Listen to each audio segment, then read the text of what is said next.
ഇന്നത്തെ കഥ തുടങ്ങുന്നതിന് മുൻപ് രാത്രി ഒറ്റയ്ക്കാണ് ഈ വീഡിയോ നിങ്ങൾ കാണുന്നതെങ്കിൽ ചെറിയൊരു മുന്നറിയിപ്പ്. കാരണം ഇന്നത്തെ കഥ അവസാനിക്കുമ്പോൾ നിങ്ങൾ നിങ്ങളുടെ വീട്ടിലെ ഡോർ നമ്പർ ഒന്ന് നോക്കിയേക്കും.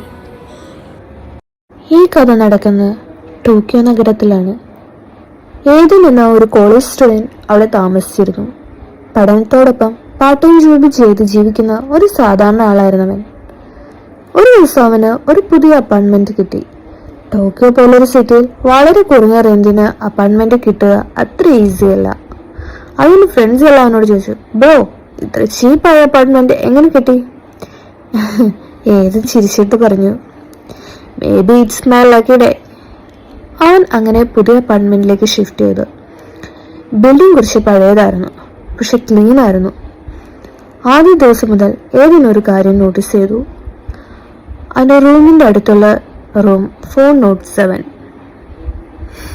ആ റൂമിന്റെ മുന്നിലൂടെ ആരും നടക്കാറില്ല, ആരും അകത്തേക്ക് പോകാറില്ല, ആരും പുറത്തേക്കും വരാറില്ല. പക്ഷെ എല്ലാ ദിവസവും അതിന്റെ ഡോർ അടഞ്ഞതിനെ കാണാം.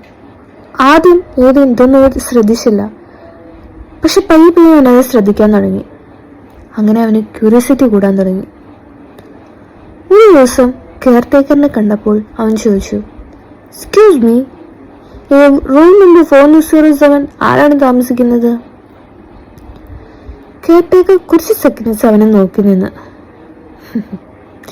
പിന്നെ ഒരു ചെറിയ ചിരിയോടെ പറഞ്ഞു, നോ റീസൺ ടു വറി. അത് കേട്ടപ്പോൾ ഏതും ചെറിയൊരു സ്ട്രേഞ്ച് ഫീലിംഗ് തോന്നി. കുറച്ച് ദിവസങ്ങൾ അങ്ങനെ കഴിഞ്ഞു.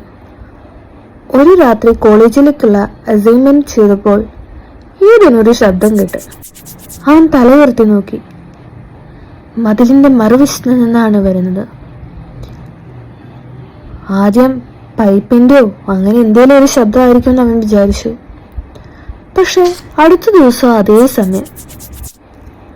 ഇപ്പോൾ ഏതിന് ഇറിറ്റേഷൻ തുടങ്ങി. അവൻ മതിലിൽ കൈകൊണ്ട് 2 തവണ അടിച്ചു. ശബ്ദം നിർത്തി. കുറച്ച് സെക്കൻഡ്സ് കഴിഞ്ഞു. 4 തവണയായിട്ട് ആ ശബ്ദം തിരിച്ചു വരുന്നു. അവൻ ഇടിച്ച അതേ ശബ്ദം 4 തവണയായിട്ട് തിരിച്ചു വന്നു. ഏതും ചെറിയൊരു ചിരിച്ചിരിച്ചുണ്ടായിരുന്നു. പറഞ്ഞു, okay, someone is playing games. അടുത്ത ദിവസം ലിഫ്റ്റിൽ ഒരു ഓൾഡ് ലേഡി അവനെ നോക്കി ചോദിച്ചു, you leave beside the room 407? ഏതും പറഞ്ഞു, യെസ്. അവളുടെ മുഖം പെട്ടെന്ന് മാറി. അവൾ പതുക്കെ പറഞ്ഞു, if you hear knocking, no answer back. Door തുറന്നതും അവർ പെട്ടെന്ന് ഇറങ്ങിപ്പോയി. ആ രാത്രി വീണ്ടും അതേ സൗണ്ട്. പക്ഷേ ഈ പ്രാവശ്യം മതിലിലല്ല, ഡോറിൽ. ഏഴൻ ഡോർ ക്യാമറ തുറന്നു നോക്കി. ആരുമില്ല. വീണ്ടും ഡോറിൽ നോക്കിയ ശബ്ദം. ഈ പ്രാവശ്യം കൂടുതൽ ശക്തമാക്കി. അവൻ പതുക്കെ ഡോർ തുറന്നു. Hallway empty. പക്ഷേ റൂം നമ്പർ 407 ഡോർ അല്പം തുറന്നിരിക്കുന്നു. ആദ്യമായാണ് അവൻ ആ ഡോർ തുറന്നിരിക്കുന്നത് കാണുന്നത്. അകത്ത് മുഴുവൻ ഇരുട്ട്. പിന്നെ അകത്തു നിന്ന് ഒരു സ്ത്രീയുടെ ശബ്ദം, ക്യാൻ യു ഹെൽപ്പ് മീ? സ്റ്റക്കായി. വീണ്ടും ആ സ്ത്രീയുടെ ശബ്ദം, ക്യാൻ യു ഹെൽപ്പ് മീ? അവൻ പതുക്കെ അകത്തേക്ക് നോക്കി. റൂം ഫുൾ എംപ്റ്റി, ആരുമില്ല. പക്ഷെ വീണ്ടും ഒരു ശബ്ദം കേൾക്കുന്നു. ബട്ട് ഈ പ്രാവശ്യം അതവൻ്റെ ചെവിക്ക് തൊട്ടടുത്തുനിന്നായിരുന്നു. പെട്ടെന്ന് വീണ്ടും ഒരു ശബ്ദം, കം ഇൻസൈഡ്. ഏതും പെട്ടെന്ന് തിരിഞ്ഞു നോക്കി. പക്ഷെ പിന്നിൽ ആരുമില്ല. അടുത്ത ദിവസം കെയർടേക്കറിനോട് എല്ലാം പറഞ്ഞു. കെയർടേക്കർ അവന് ബിൽഡിംഗ് മാപ്പ് കാണിച്ചു കൊടുത്ത്. ഏതിൻ്റെ കണ്ണുകൾ വലുതായി. കാരണം ആ മാപ്പിൽ റൂം നമ്പർ 47 ഇല്ലായിരുന്നു. 401, 402, 403, 404, 405, 406 and 408. 407 മാത്രമില്ല. അന്ന് രാത്രി ഏതെങ്കിലും ബാഗ്സ് എല്ലാം പാക്ക് ചെയ്തു ബിൽഡിംഗ് വിട്ടു പോകാൻ ഡോർ തുറന്നു.